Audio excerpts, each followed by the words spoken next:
Bwana Yesu asifiwe. Ninakusalimu katika jina kuu la Yesu Kristo. Karibu sana katika kipindi cha Saa ya Faraja katika Kristo popote ulipo na unapotutazama. Na leo tunatoa sehemu ya 3 ya nguvu ya damu ya Yesu.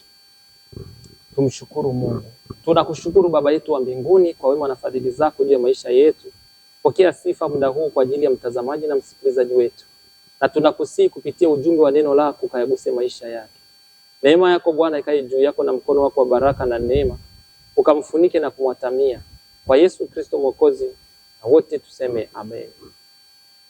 Sasa tunaendelea na neno lingine ambalo linatuongoza katika kile kitabu cha Yohana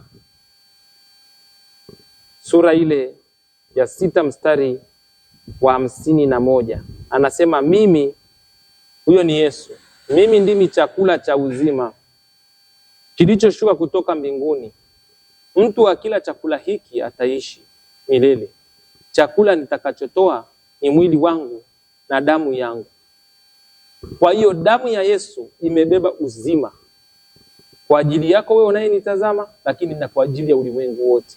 Na ndio maana unaona amesema mwenyewe katika Yohana 6:51 kwamba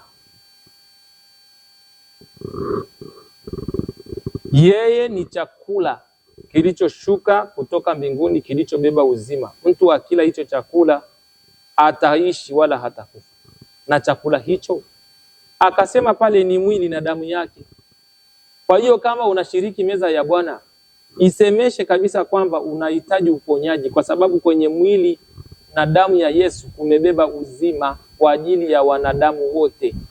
Yaani kilichobaki ni sisi kuamini na kuipokea hiyo damu ya Yesu iliyobeba uzima kwa ajili ya maisha yetu. Kwa hiyo hii sehemu ya 3 tunaona uzima uliobebwa kwenye damu ya Yesu.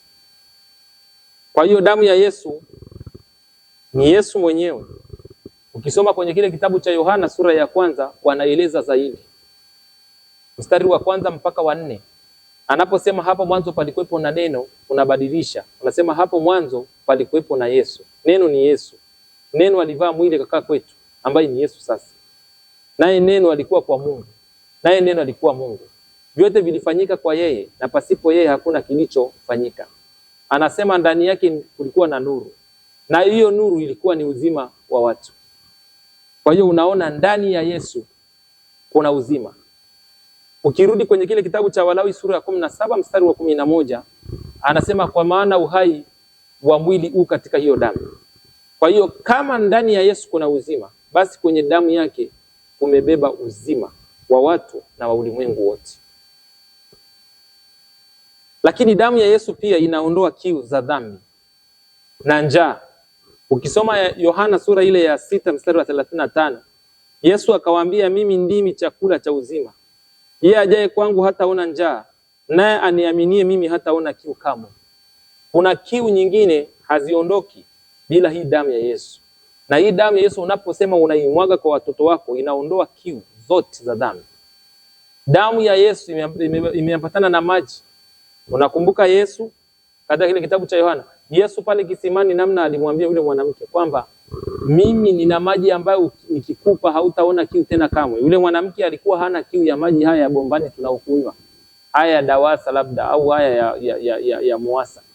Alikuwa na kiu ya wanaume, kiu ya zinaa. Na ndiyo maana Yesu alimwambia nikikupa hayo maji ukinywa hautaona kiu tena. Kwa hiyo hii damu yake inaondoa kiu.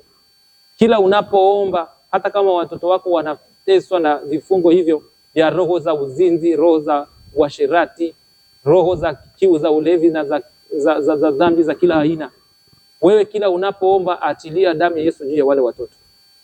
Sema nanyunyuza damu ya Yesu kwenye nafsi zao. Nanyunyuza damu ya Yesu kwenye miili yao. Nanyunyuza damu ya Yesu Kristo. Yaani ukiwa unafanya maombi ya kunyunyuza hiyo damu kwa imani, utashangaa kiu nyingine zinapotea, zinaondolewa. Na Yesu akiingia, unaposema unanyunyuza, nimeshakwambia ukinyunyuza inanena mema.